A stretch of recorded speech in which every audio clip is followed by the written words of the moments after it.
Hey, what is up guys? This is Nishi from MST.TV here, back with another Market Watch episode. So today we're just scratching the surface of some crazy changes that we're going to be seeing over the next couple of weeks on the market. We just got a bunch of new support announced for different archetypes coming in Battle of Chaos. We had the Megatin list fully spoiled, and we have a ban list coming up right around the corner. So we're going to take a bit of time to discuss a little bit of each of these things, though of course we're going to come back to all of these areas over the next couple of Market Watches as the market develops.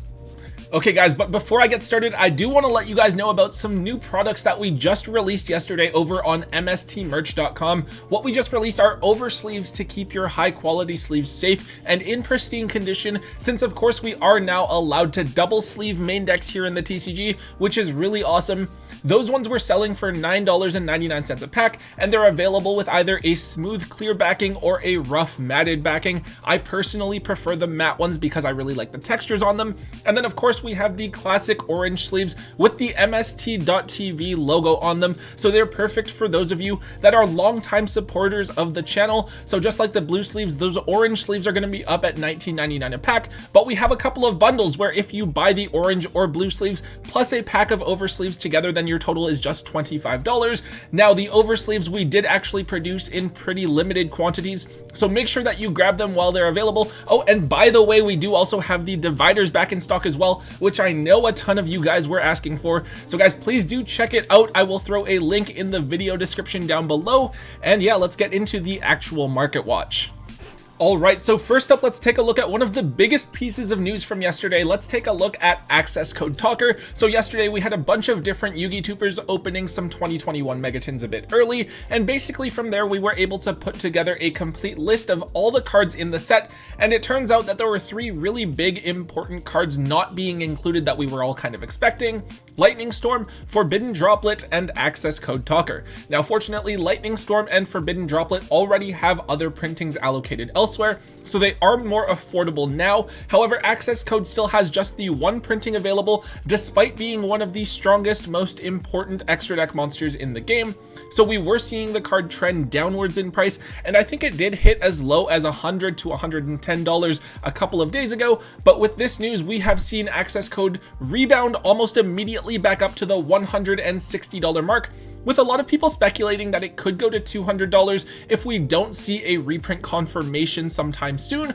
Of course, I would argue that there were just too many good cards in the 2021 Megatins if all of these cards were to be reprinted in there, and so they just delayed a couple of things over to Maximum Gold Eldorado and Brothers of Legend. So we should expect to see a reprint of access code talker at latest by the end of the year. Now that being said, I would still keep a hold of your single copy for yourself to use because it is that important of a card, but if you were holding on to multiples, definitely take advantage of the fact that that reprint isn't going to be coming for a little bit longer, and see if you can offload it at this temporarily higher price point.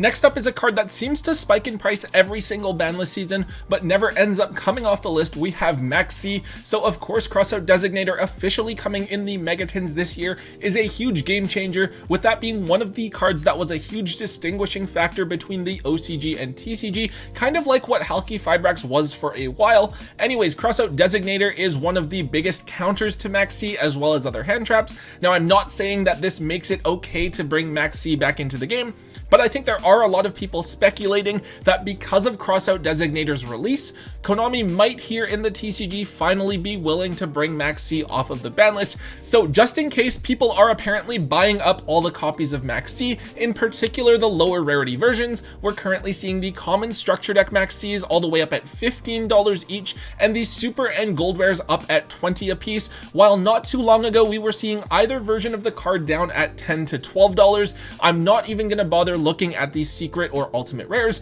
Those are obviously crazy expensive and have been for quite some time, but it's interesting to see that enough people are concerned about the possibility of Maxi returning that the prices of the lower rarity versions, even the common, are as high as they are. Personally, I don't think Maxi is going to be coming off the list anytime soon, but I do have my set from a long time ago ready just in case Konami decides to do something crazy.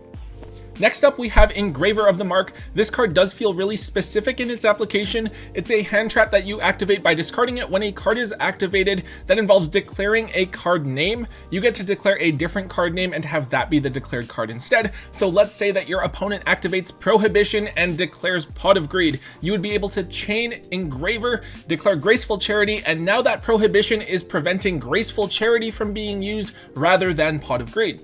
So this is an interesting tech specifically to be used to counter Crossout Designator, since if you know what deck your opponent is playing, you could actually declare the name of a key combo piece in their strategy and make it a lot harder for them to play the game that turn. I believe Crush Cards did talk about this card in a video over on their channel where they kind of discussed like the merits and the strengths of this card.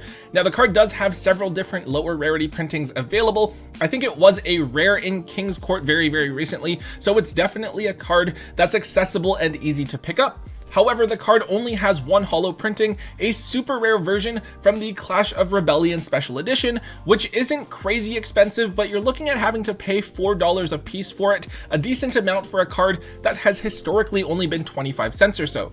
Now personally, I don't think that this card is going to be anything too crazy or meta relevant. It feels like its applications within the meta are a little bit too specific, so I might want to play something that's useful for multiple points of interaction against my opponent instead. Though admittedly, if you really need your card to go through, maybe playing Engraver of the Mark helps you to play your combo through Crossout Designator. Anyways, I wouldn't bother too much with picking up the supers. I wouldn't freak out and try to pay like $4 or $5 on them when you can still grab the commons or the rares for less than $1 each. So make sure that you own a lower rarity set for yourself to use and consider offloading the super rares if you do get the chance. Okay, so this is probably going to be a bit more of a controversial card to talk about here. We have Predaplant Verte Anaconda. So I think we all know what this card is by now and how it's used, with it being basically a part of the Red Eyes Dark Dragoon package, allowing you to turn any 2 monsters into a copy of Dragoon to round off your board. So for a while we were seeing Verte Anaconda being quite expensive, up at anywhere from $50 to $55 a piece. It does make it kind of crazy to think that we could grab this card for $15 to $20 when it first came out. Now, however, a lot of people are speculating that Dragoon could be hit on the upcoming October ban list, which is obviously going to be a big blow to Verte Anaconda. Although other strategies can make use of this card, we won't see it being run nearly as much. And then of course, some people are arguing that Dragoon isn't the problem and that Verte is, so Verte is actually the card that deserves to be banned while Dragoon should stay untouched. Now, all of that said, we are seeing Verte's price trending downwards and now sitting at $40 a copy. So this may be a controversial opinion, but I don't actually think that they're going to touch the Dragoon package at all. I think we will still see Verte Anaconda and Red Eyes Dark Dragoon surviving into the next format. I think that with Dragoon, it's such a powerful, iconic card at this point in the game, and it's only had the one printing. I think we are going to see it reprinted as either an ultimate rare, ghost rare, or collector's rare, something like that, and it's going to be used as a major selling point to drive a future product sales. And I think you could also make the same argument with Verte, but also remember that Destroy Phoenix Enforcer is coming out in Burst of Destiny, and Verte Anaconda can be a great way to help bring out Destroy Phoenix Enforcer more consistently. I do think it's unlikely that they would want to hit a card that directly supports a key card from a future set. All of that being said, I do think that if you can find someone who is panicking a bit and looking to offload their Verte Anaconda for anywhere from like $30 to $35, it's a pretty reasonable risk to take, and you should pick it up. Assuming that Dragoon and Verte don't get hit, we should expect the price of Verte Anaconda to shoot way up after the ban list drops. Next up, we're going to cover a few other cards kind of quickly here. The first one is Vampire's Domain. This one is spiking as a result of some new vampire support that is about to be released in Battle of Chaos, the core set after Burst of Destiny. It's a pretty cool card, basically functioning as a continuous double summon for the deck that also allows you to replenish life points. Now, personally, I think the vampire stuff is really cool in and of itself and makes the deck a lot better, but even with the support, I don't really see the deck doing anything anytime soon. That being said, that hasn't stopped the original secret rares from Dark Saviors from being bought out, and we're now looking at $8 for a single copy on TCG Player. as it is the highest rarity, but do remember the card has 2 common printings, including a very accessible Megaton common reprint, so if you really just want to play vampires, you can probably be okay with just picking up a common reprint instead. As cool as the vampire stuff is, I would be reluctant to spend $20 on a set of a card when you could just as easily get a set for under $1 instead. So another archetype that's getting support in Battles of Chaos is Ghostricks, which are a pretty fun casual archetype. They revolve around flipping monsters face down and attacking your opponent directly. The Ghostrick deck is also getting some pretty decent new support, including a Link 1 monster, and it does look kind of interesting. Definitely not enough to make the deck tier 1 or meta relevant or anything like that, but it's still gonna be a fun casual deck for people to play around with. Anyways, Ghostricks are quite an old archetype with lots of cards not having received a reprint yet or having very limited ones, and as a result of the new support, they are starting to spike in price.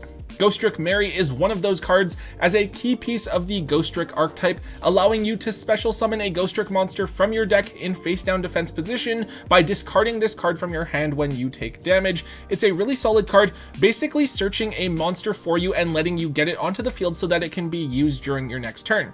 But yeah, with only the original and Megaton printings of this card out, the card is pretty high at $25 to $30 a piece, which is obviously crazy, though to be fair, the card has been anywhere from $10 to $15 for the last few years due to those very limited printings being available. Either way, I wouldn't be too freaked out, and I would definitely not try to buy this card right now. It's way too overpriced. I think we should expect to see this card, as well as other Ghostrick cards such as Ghostrick Lantern and Angel of Mischief, being reprinted in some of the many upcoming reprint sets that we have, probably a little bit closer to the TCG release of Battle of Chaos. Alright guys, one last card that I have to talk about here. It is Cyframe Gear Delta. So this card is actually based on a trend over in the OCG, right? Where on the most recent ban list, Gamma was actually limited to 1 copy per deck. And with that, players in the OCG are looking at Delta as a replacement hand trap option, probably to be played alongside Gamma, since you can use Delta to negate almost any spell card in the game. Pretty generic as well. At the very least, you could use it to stop cards like Extravagance, Prosperity, Desires, other sorts of generic spells. However, Gamma was used to negate hand traps, which meant that you could use it during your turn, and then Gamma and Driver could be turned into a Synchro or a Link. But typically, spells are going to be activated during your opponent's turn, so you might not get that benefit. Although, to be fair, now that Crossout Designator is in the game, Delta might be used here as a way of playing around Crossout, so it might be something that's worth actually looking into. Anyways, because players in the OCG are looking at it, players here in the TCG are starting to pay attention too, and Deltas are currently $4 a piece. To be fair, there is only 1 printing for this card as a rare from back in High Speed Riders, which came out way back in 2015, quite a long time ago. Theoretically, if Delta does start to see some sort of play, Konami would reprint it in some shape or form because it has been so long, though we still have Gamma at 3. I don't know if TCG Konami is actually going to look at hitting Gamma anytime soon. For now, if you're here in the TCG, just keep an eye on copies of Delta that are maybe sitting around in your bulk and set them aside if you have the chance. At the very least, with Crossout Designator now in the game, there's a decent chance that Delta could be a card that sees a surge in usage. Alright everyone, that is it for today's episode. I feel like we just had a whole ton of news drop within like the last few days or so. It's kind of been overwhelming. I'm sure that as soon as the market and player base have had a chance to look and think through things, we'll see some other after effects that of course we will bring to you in our next Market Watch episode. Anyways guys, if you did enjoy today's episode, please do make sure that you hit that thumbs up button for me and let me know. Also, make sure you leave a comment in the comment section down below. Let me know what you guys think about today's cards. Let me know what you guys think about the Megatons or the Banlist. Just let me know what you guys think about Yu-Gi-Oh! In general. There's just so much to cover right now. It's kind of crazy. Also, if you haven't for whatever reason, do make sure you hit that subscribe button to get all of the latest and greatest content from both Tombox and myself here on the channel. And of course, if you want to support us further, definitely consider checking out MSTmerch.com for some of those dividers, the oversleeves, or the MST.TV sleeves. They are really awesome products, and I do hope that you guys enjoy it. And until next time, guys, don't forget to hold on to your MST.TV.